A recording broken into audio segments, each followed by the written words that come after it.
Hello everyone, I'm here today to make blueberry pie. So first I will show you how to make the crust and then the filling. Let's get into it.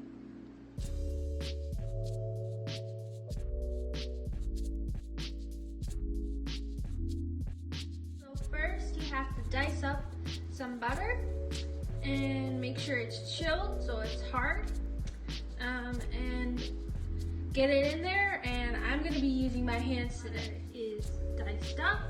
Now we're going to do the flour. Here is our flour, and I'm going to add in this butter as well as some salt. Here is me, I've worked some of this butter. Now I'm going to keep going and going to add some water into it.